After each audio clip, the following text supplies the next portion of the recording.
Okay. Well, looks like you busted me in front of my cluttered whiteboard that I never want on my videos. But since you're already here, I guess my cover's blown. Well, actually, I guess it's a good thing because this board is why I haven't been able to speak to you for the past couple weeks. I've been trying to get 1,000,000 projects done in very little time, so I've got a free boot camp fundraiser I'm doing tomorrow. I've been doing speed and agility clinics for some athletes. I'm developing a speed and agility program for a bunch of athletes in my area. I am flying out of state next week. I'm going out of town for my birthday the following week.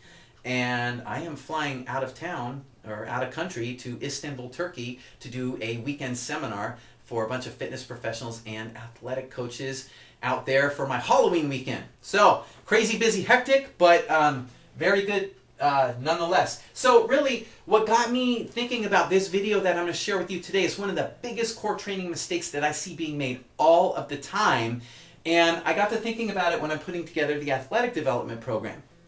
And the reason why is because I see this all the time with coaches who are training their athletes who are making this big core training mistake. I've also seen it in fitness boot camps, group fitness sessions, and one-on-one training sessions as well. So there's kind of a carryover with it that's including a lot of different groups. So what is this big mistake that I'm talking about? Here it is, training the core muscles at the end of the workout.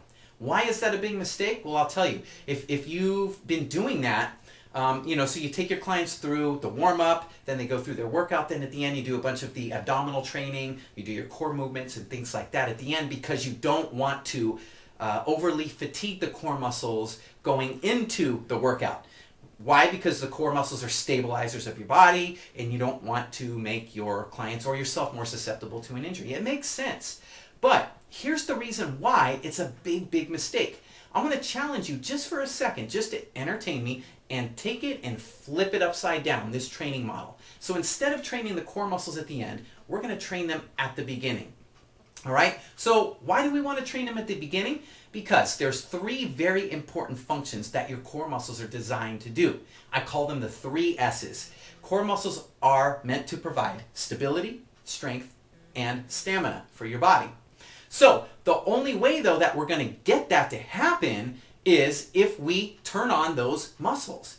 So if we're just warming our clients up doing cardiovascular warm-up, that's great to prime the cardiovascular system, but it does very little to prime the muscular system and the stabilizers prior to the workout. So what happens is then, if you're doing that, you or your clients are having to do kind of warm-up sets before their main working sets because they have to feel out the movements, they have to get the position right, they have to get the groove right and things like that.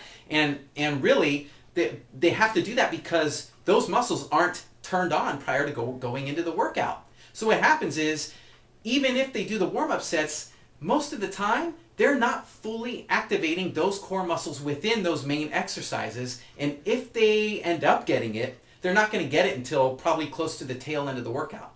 So what happens is we're missing the boat and we're leaving a big gap in there that's predisposing our clients, making them more susceptible to injuries, limiting results. And so that's what's going on. So really what we want to do is we want to get those core muscles on prior to those working sets so that we can get the stability, strength, and stamina that we need. When our clients are tired in their workout, we want those core muscles functioning at their maximum efficiency, so to carry them through, right? When do a lot of injuries happen? When people are tired toward the tail end of workouts. Also, we want the strength component out of it, because if we're loading up the body and the core muscles aren't activated prior to that loading, we're not properly producing, reducing, and stabilizing forces that are placed upon the body. And also the stabilizing component has to be there. Wherever we're moving our bodies, we want to have our bodies be nice and stable within the movement ranges that we're using. So the best way to do it, it's no different from a baseball player who wants to get better at hitting, but they do it through repetition. They got to practice their hitting. Well, the core muscles are the same. We don't want to bomb them to death, but there has to be a certain amount of volume and training done prior to the workout to switch them on. Otherwise, we're just assuming that we're getting those muscles on in the workout when we're not always doing it.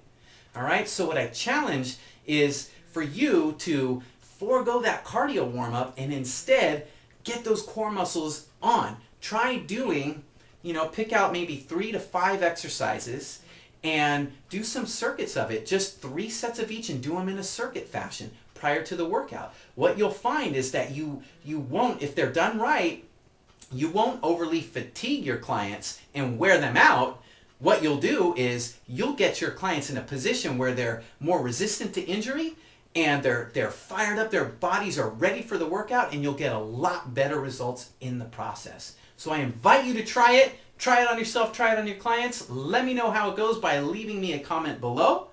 And I will see you when I get a lot of this stuff done. Hopefully it won't take too long, but I'd love to hear your feedback. Until then, I will talk to you next time.